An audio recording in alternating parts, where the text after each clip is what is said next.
The Limits of Control by William S. Burroughs. There is a growing interest in new techniques of mind control.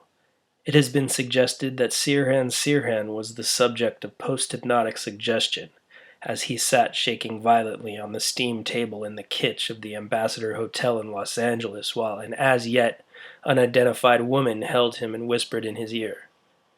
It has been alleged that behavior modification techniques are used on troublesome prisoners and inmates, often without their consent. Dr. Delgado, who once stopped a charging bull by remote control of electrodes in the bull's brain, left the U.S. to pursue his studies on human subjects in Spain. Brainwashing, psychotropic drugs, lobotomy, and other more subtle forms of psychosurgery. The technocratic control apparatus of the United States has at its fingertips new techniques which, if fully exploited, could make Orwell's 1984 seem like a benevolent utopia. But words are still the principal instruments of control. Suggestions are words. Persuasions are words. Orders are words. No control machine so far as devised can operate without words, and any control machine which attempts to do so relying entirely on external force or entirely on physical control of the mind will soon encounter the limits of control. A basic impasse of all control machines is this: control needs time in which to exercise control. Because control also needs opposition or acquiescence, otherwise it ceases to be control. I control a hypnotized subject, at least partially. I control a slave, a dog, a worker. But if I establish complete control somehow, as by implanting electrodes in the brain, then my subject is little more than a tape recorder, a camera, a robot. You don't control a tape recorder, you use it. Consider the distinction and the impasse implicit here. All control systems try to make control as tight as possible, but at the same time, if they succeed completely, there would be nothing left to control. Suppose, for example, a control system installed electrodes in the brains of all prospective workers at birth. Control is now complete. Even the thought of rebellion is neurologically impossible. No police force is necessary. No psychological control is necessary, other than pressing buttons to achieve certain activations and operations. When there is no more opposition, control becomes a meaningless proposition. It is highly questionable whether a human organism could survive complete control. There would be nothing there. No persons there. Life is will, motivation, and the workers would no longer be alive, perhaps literally. The concept of suggestion as a control technique presupposes the control is partial and not complete. You do not have to give suggestions to your tape recorder nor subject it to pain and coercion or persuasion. In the Mayan control system, where the priests kept the all-important books of seasons and gods, the calendar was predicated on illiteracy of the workers. Modern control systems are predicated on universal literacy since they operate through the mass media, a very two-edged control instrument, as Watergate has shown. Control systems are vulnerable, and the news media are by their nature uncontrollable, at least in Western society. The alternative press is news. An alternative society is news, and as such both are taken up by the mass media. The monopoly that Hearst and Luce once exercised is breaking down. In fact, the more completely hermetic and seemingly successful a control system is, the more vulnerable it becomes. A weakness inherent in the Mayan system is that they didn't need an army to control their workers, and therefore did not need an army when they needed one to repel invaders. It is a rule of social structures that anything that is not needed will atrophy and become inoperative over a period of time. Cut off from the war game, and remember, the Mayans had no neighbors to quarrel with, they lose the ability to fight. In the Mayan caper, I suggested that such a hermetic control system could be completely disoriented and shattered by even one person who tampered with the control calendar, upon which the control system depended more and more heavily as the actual means of force withered away. Consider a control situation. 10 people in a lifeboat. 2 armed, self-appointed leaders force the other 8 to do the rowing while they dispose of the food and water. keeping most of it for themselves and doling out only enough to keep the other 8 rowing. The two leaders now need to exercise control to maintain an advantageous position which they could not hold without it.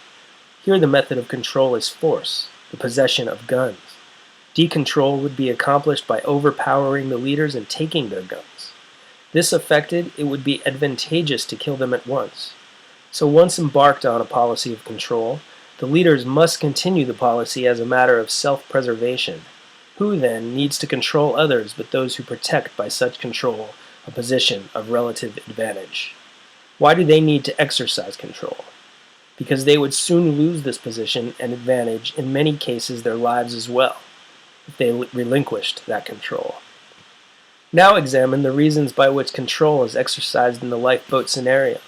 The two leaders are armed, let's say, with 38 revolvers, 12 shots and 8 potential opponents.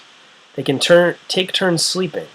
However, they must still exercise care not to let the 8 rowers know that they intend to kill them when land is sighted. Even in this primitive situation, force is supplemented with deception and persuasion. The leaders will disembark at point A, leaving the others sufficient food to reach point B, they explain. They have the compass and they are contributing their navigational skills. In short, they will endeavor to convince the others that this is a cooperative enterprise in which they are all working for the same goal. They may also make concessions, increase food and water rations.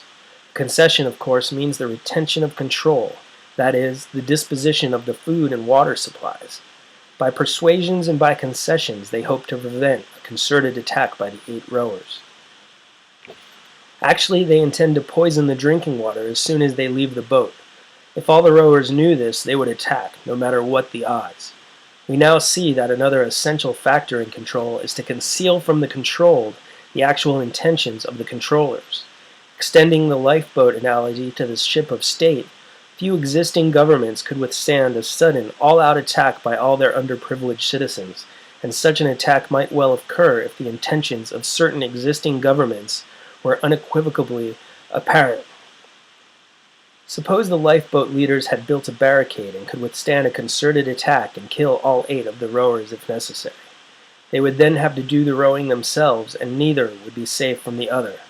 Similarly, a modern government armed with heavy weapons and prepared for attack could wipe out 95% of its citizens. But who would do the work, and who would protect them from the soldiers and technicians needed to make and man the weapons? Successful control means achieving a balance and avoiding a showdown where all-out force would be necessary. This is achieved through various techniques of psychological control, also balanced. The techniques of both force and psychological control are constantly improved and refined, and yet worldwide dissent has never been so widespread or so dangerous to the present controllers. All modern control systems are riddled with contradictions. Look at England. Never go too far in any direction is the basic rule on which England is built, and there is some wisdom in that. However, avoiding one impasse, they step into another. Anything that is now going forward is on the way out. Well, nothing lasts forever. Time is that which ends, and control needs time. England is simply stalling for time as it slowly founders. Look at America. Who actually controls this country? It is very difficult to say. Certainly the very wealthy are one of the most powerful control groups, since they are in a position to control and manipulate the entire economy.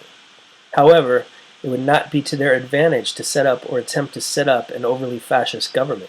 Force, once brought in, subverts the power of money. This is another impasse of control. Protection from the protectors. Hitler formed the SS to protect him from the SA. If he had lived long enough, the question of protection from the SS would have posed itself. The Roman emperors were at the mercy of the Praetorian Guard, who in 1 year killed 20 emperors. And besides, no modern industrial country has ever gone fascist without a program of military expansion. There is no longer any place to expand to. After hundreds of years, colonialism is a thing of the past. There could be no doubt that a cultural revolution of unprecedented dimensions has taken place in America during the last 30 years. And since America is now the model for the rest of the Western world, this revolution is worldwide. Another factor is the mass media, which spreads all cultural movements in all directions. The fact that this worldwide revolution has taken place indicates that the controllers have been forced to make concessions.